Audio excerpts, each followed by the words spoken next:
أعوذ بالله من الشيطان الرجيم. بسم الله الرحمن الرحيم.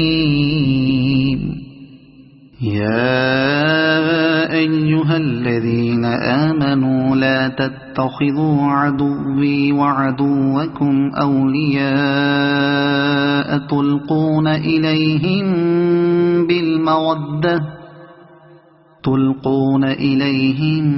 بالمودة وقد كفروا بما جاءكم من الحق يخرجون الرسول وإياكم أن تؤمنوا بالله ربكم إن كنتم خرجتم جهادا في سبيلي وابتغاء مرضاتي تسرون إليهم بالمودة وأنا أعلم بما أخفيتم وما أعلنتم ومن يفعله منكم فقد ضل سواء السبيل.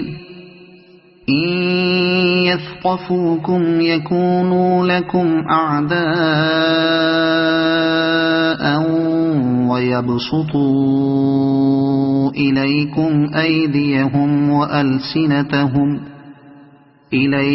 أيديهم وألسنتهم بالسوء وودوا لو تكفرون.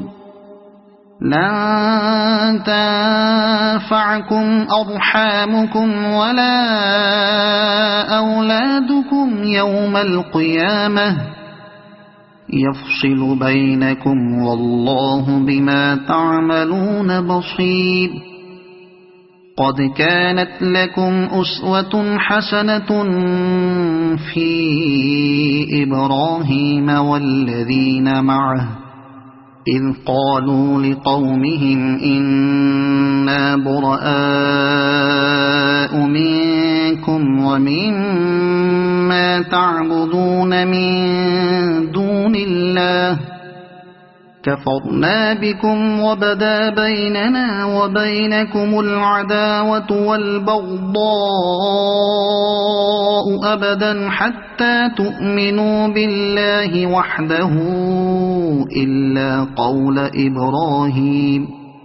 إلا قول إبراهيم لأبيه لأستغفرن لك وما أملك لك من الله من شيء ربنا عليك توكلنا وإليك أنبنا وإليك المصير.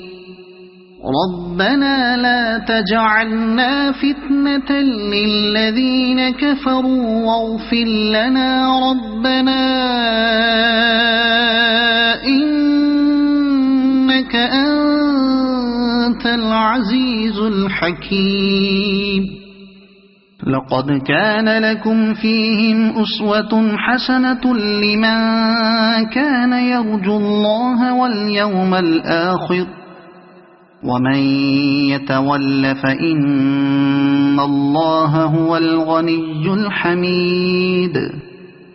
عسى الله أن يجعل بينكم وبين الذين عاديتم منهم مودة والله قدير والله غفور رحيم. لا ينهاكم الله عن الذين لم يقاتلوكم في الدين ولم يخرجوكم من دياركم أن تبروهم وتقسطوا إليهم إن الله يحب المقسطين. إنما ينهاكم الله عن الذين قاتلوكم في الدين وأخرجوكم من دياركم وظاهروا على إخراجكم وظاهروا على إخراجكم أن تولوهم ومن يتولهم فأولئك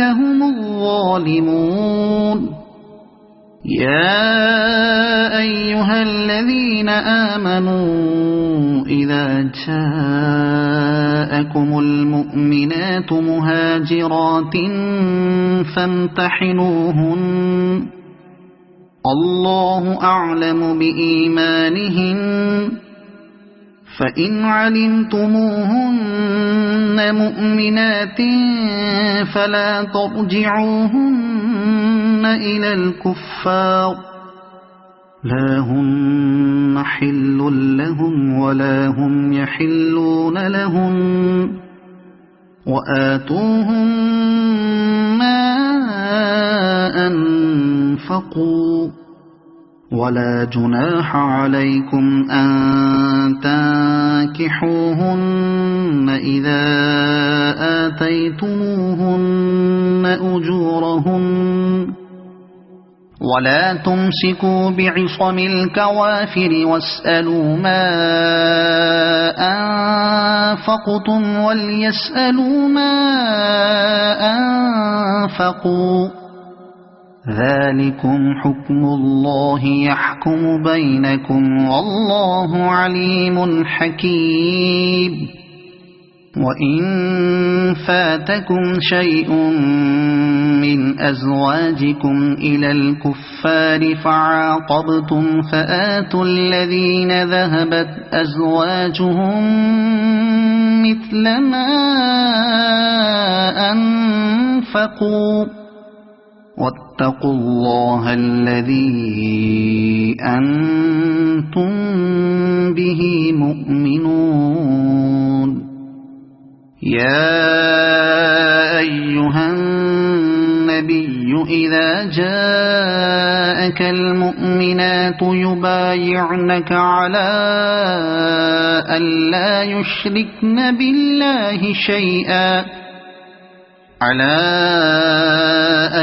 يشركن بالله شيئا ولا يسرقن ولا يزنين ولا يقتلن أولادهن